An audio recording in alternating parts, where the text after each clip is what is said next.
السلام عليكم ورحمة الله تعالى وبركاته. مرحبا بكم معنا اليوم إن شاء الله في قناة وصف بيتي. اليوم بإذن الله نقدم لكم حلقة ديال طرقات الفلفلة والثومة والحامض، طريقة بسيطة وكتبقى مزيانة العام كامل. نبداو على بركة الله. أول حاجة غنبداو بها هاد الثومة هادي، كناخدو هاد القريعة،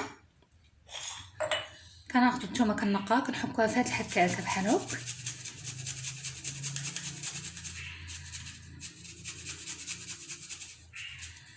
الا عندكم نتوما ديك الطحانه ديال الضو اللي كطحن مزيان الثومه، ممكن ان نطحنوها. انا ما عنديش، كنحكها غير في هاد الحكاكه بحال هكا حتى هي كتجي مزيانه.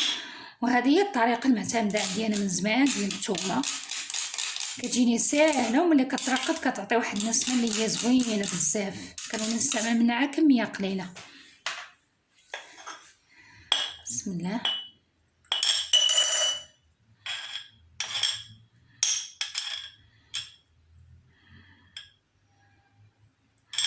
جيبوا الكميه اللي بغيتو، كيلو نص كيلو على حساب داكشي اللي كاين. انا كندير كميه قليله، كنجيب رابعه صافي كنديرهم. ملي كتسالي عاوتاني كنعاود واحده اخرى.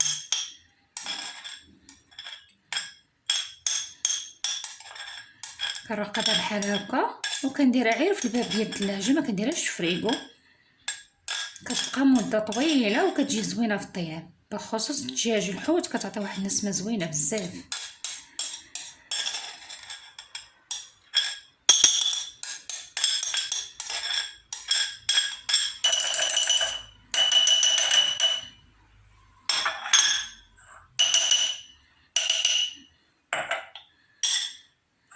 ناخذ هاد الملحه هذه ملحه بلديه، هذه الملحه الحيه ماشي الاخرى ديال الباكيه، كتكون زوينه. هذه اللي كنستعمل انا في الطرقات بزاف، كنجيبها من عند العطار. كتاخدي رابعه ولا نص كيلو ولا داكشي اللي بغيتي. صافي كندير نص معلقه كبيره ديال الملح، وكندير فيها شويه ديال الزيت حتى كتغطى بحال هكا بحال هكا. انا كنستعمل هاد القراعي اللي كيبقاو عندي ديال كونفيتير ولا ديال مطيشه. الا كان عندكم نتوما القراعي اخرين ممكن انها تستعملوهم. هذه ديال الدجاج ماشي ديال بلاستيك، هي اللي كترقد فيها.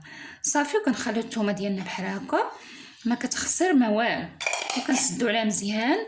خاص غير ما يضربهاش البرد، تسد مزيان وما يضربهاش البرد، صافي كتبقى مزيانه. وكندوزو للطرقات ديال الفلفله.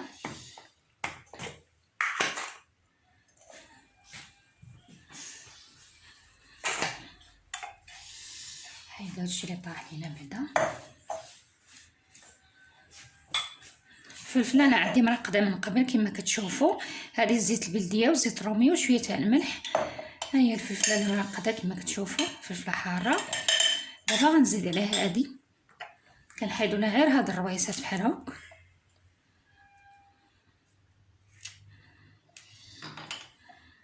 وكنديروها هكا طول.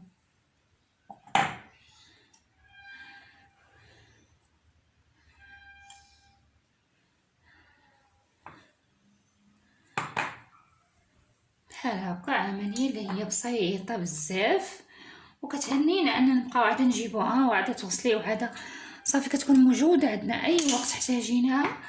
اصلا كطيب هي في هذاك الزيت وفي ديك الملحه وديك الثومه كطيب. كنديروا هاد الريس واحد ديال الثومه باش كيعطينا النسمه. صافي خصها تكون مغطيه مزيان بالزيت. لما كانتش مغطيه كتولي دايره ديك الصوفه من الفوق، كتخسر كيضربها البرد صافي كتخسر. خصها ضروري تكون مغطيه مزيان بالزيت. ها هو كما كتشوفوا عامره القرعه بالزيت مزيان. ها هي، وكنزيدها شويه ديال الملحه من الفوق.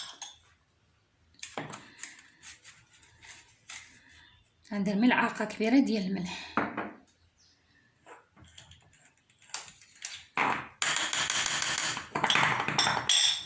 صافي كنسدو عليها مزيان وكنخليوها.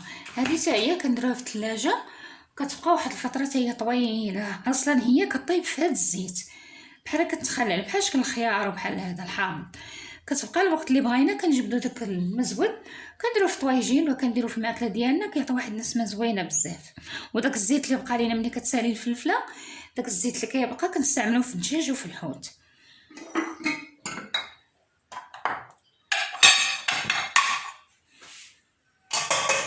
ندوز دابا للطرقات ديال الحامض ان شاء الله.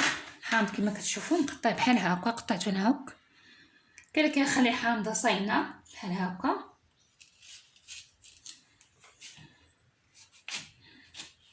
بحال هكا. كاين اللي كيخليها بحال هكا وكيعمرها مزيان بالملحه.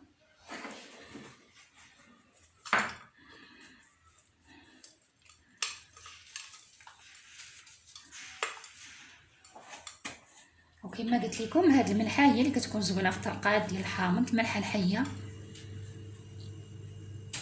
بحال هكا. نعمروا الحامض مزيان بالملح، هاد الجناب كلهم كيعمروا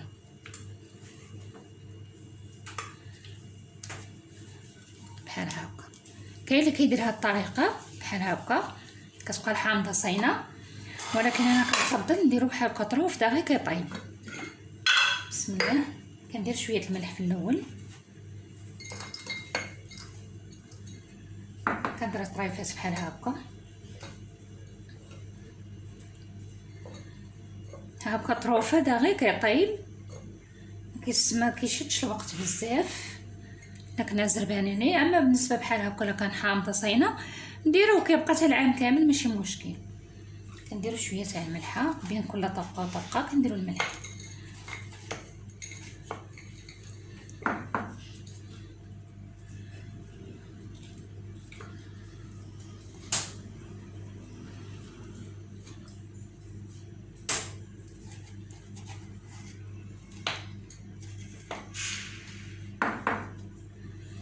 بحال هكا. خصنا نحاولوا انه يدك مزيان، ما يبقاش البرد بيناتهم.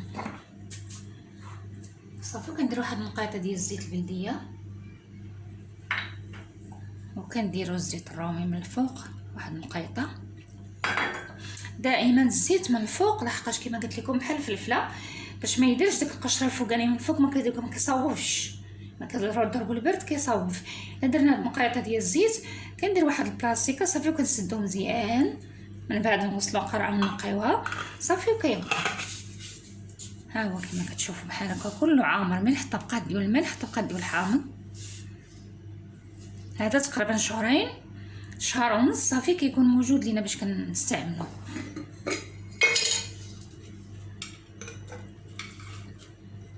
كيكون مغسول مزيان وناشف من الماء، ما كيكونش فيه الماء صافي. وكنديروه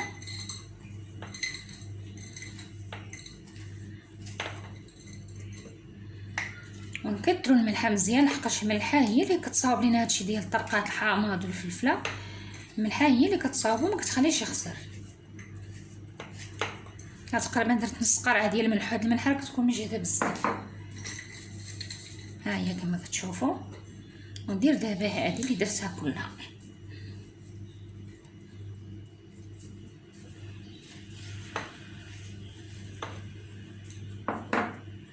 صافي. شويه ديال الزيت البلديه، شويه ديال الزيت ديال الطياب،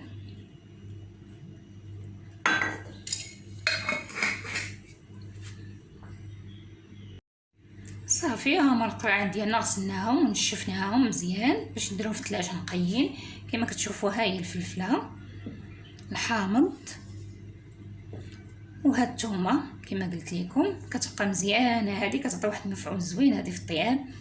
اما هذه بالنسبه لي عندي كما كتشوفوا، هذه عندي دابا شهرين. دابا بديت كنطيب منها. هذه عندي القرعه كبيره عمرتها، دابا كنطيب منها، كيجي رائع زوين بزاف. ونتمنى ان شاء الله تكونوا استفدتوا معايا مع هاد الطرقات هذا ومع هاد المعلومه.